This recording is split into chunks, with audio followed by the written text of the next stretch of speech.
Did you know that a big part of your anxiety can be actually suppressed anger, even if you don't see yourself as an angry person?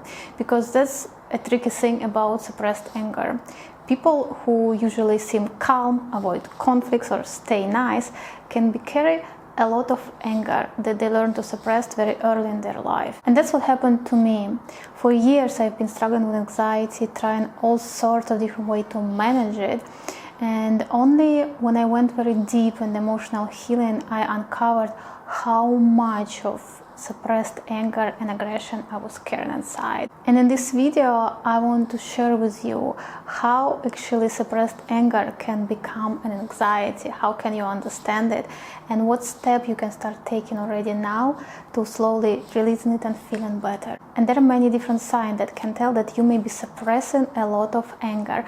Anxiety is just one of them, and usually anxiety, which is a result of suppressed anger, comes when we're doing it automatically for many years, very often since our childhood. But there are other signs, and if you're interested, you can check. I have another video where I explain 7 signs that can show that you're carrying quite a lot of suppressed anger. I will link it and you can watch it after this one. So let's talk about how actually our suppressed anger can become an anxiety and can look like anxiety.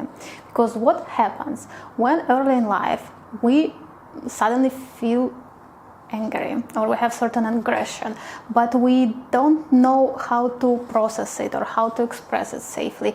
If we learned from our parents or from society that being angry is bad, wrong, dangerous, we'll create certain mechanism in our habits and our behavior that we're blocking anger, that we're not allowing it. So when something happens that triggers our anger, but we're not allowing it, the very strong emotion of anger is already here, it's already in our body, even if we don't see it. But we're not processing it, we're not expressing it.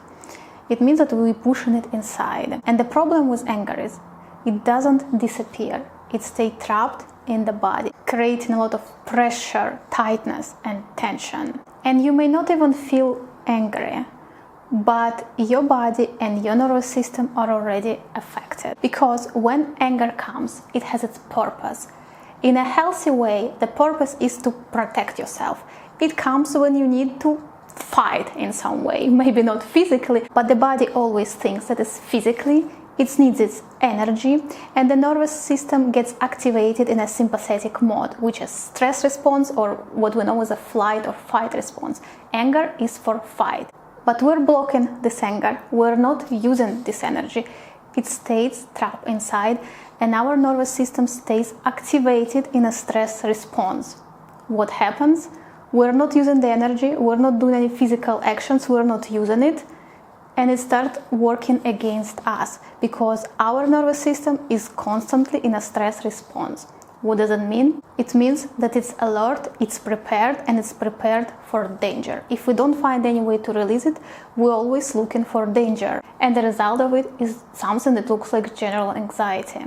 And all these things usually happens without our awareness. It's not like something happened, you feel, oh, I'm angry, I should not feel the anger, I will hide it, I will suppress it. You may not even notice that you had an anger if you learn this mechanism very early. It happens by itself very often without your awareness. And the only thing that you're aware about is that you have a fear, that you're anxious, very often anxious with no reason. You feel this anxiety in your body. Maybe you have problems with sleeping, or maybe you have a lot of big fears that come in from nowhere, one, then another, and you can't understand why it's going on.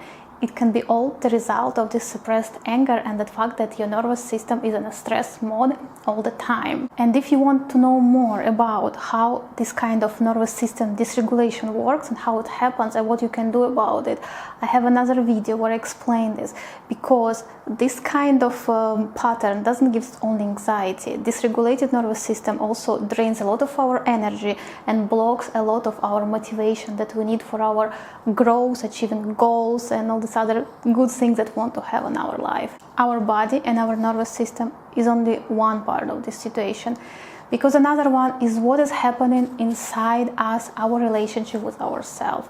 When we learn to not allow ourselves anger, and we learn that it's something bad, wrong, or dangerous, we're not only blocking it, we're judging ourselves for having this anger. So in the moment where we feel angry and we're not allowing this anger, we're also judging ourselves as a wrong, as a bad one. And we can also use quite a lot of energy to block and suppress this anger.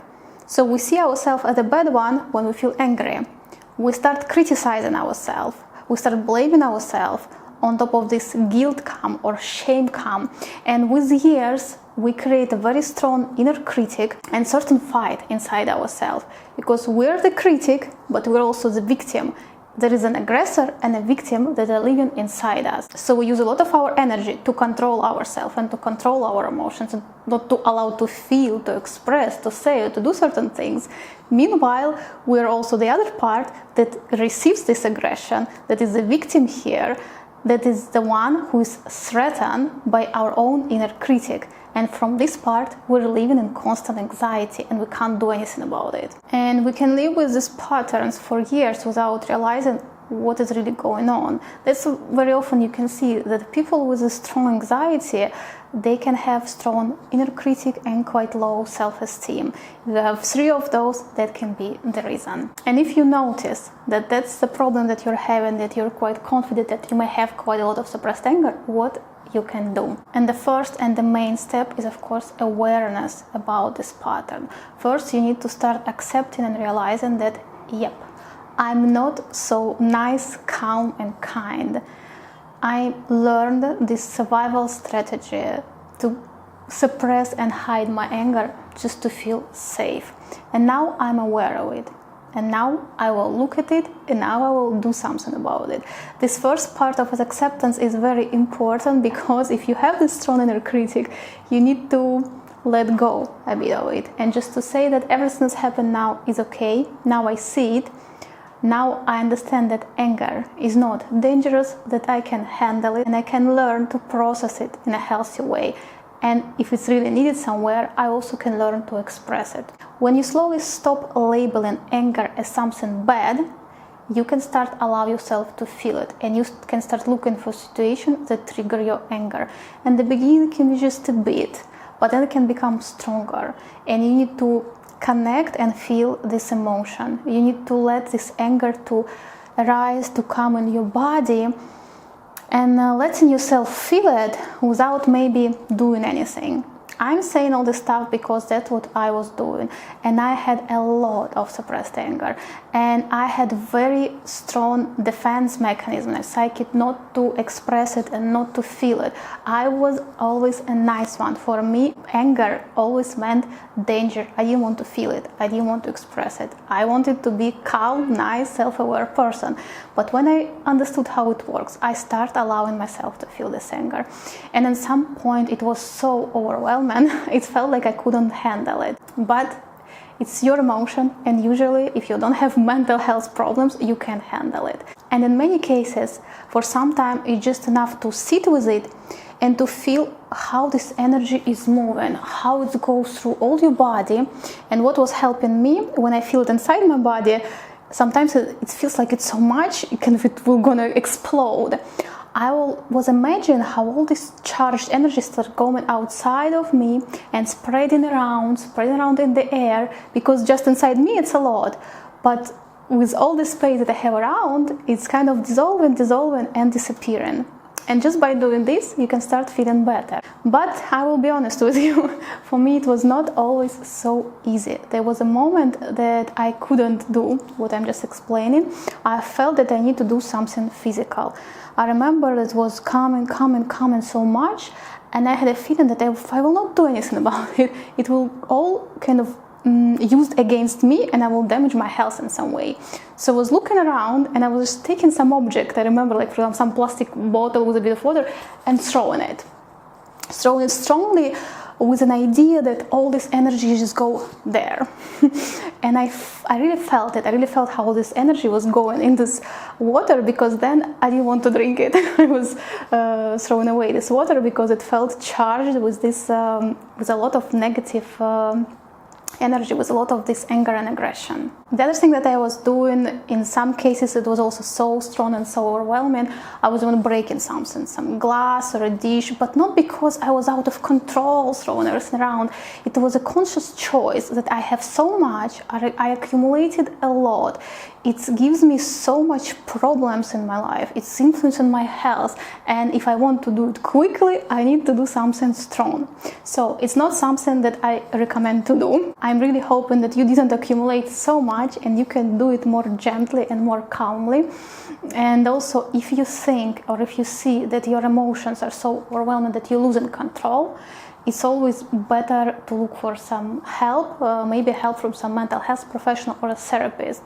It's always better to be careful with yourself and to take care of yourself. And when you're accepting anger and looking for ways to release it, there are also much more safe ways that are also beneficial for you. One of them is movements and any kind of sport that you can do where you use your body, because the nervous system is activated. Using your body can be very helpful. If you, for example, jogging, running, dancing, I don't know, or doing some other workout, something with your body will be very helpful if you're doing something like this.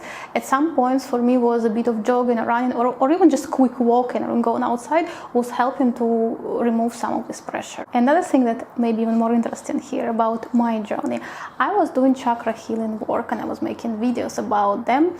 So I went through the root chakra, then sacral chakra, and then when I finally arrived to do work on my solar plexus chakra, I saw that I was stuck.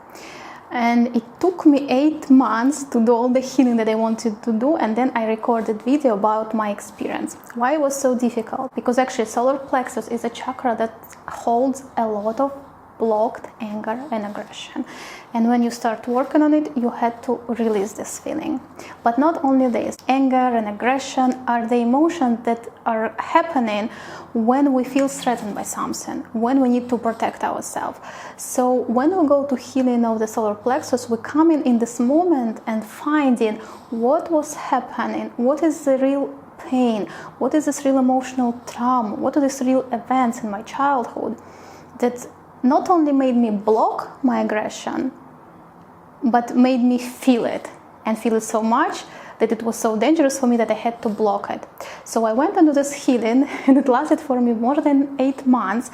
And in this video I tell all my story. I don't want to repeat myself here, but if you think that there is something that can be helpful for you, I really recommend to check this video, because there you can see everything, not only about processing aggression, not only about solar plexus chakra healing, but what is hiding under this aggression. There are a lot about this feeling of being victim, of vulnerability, of feeling of powerlessness, and these kind of things, and how through this healing you can start getting your power back.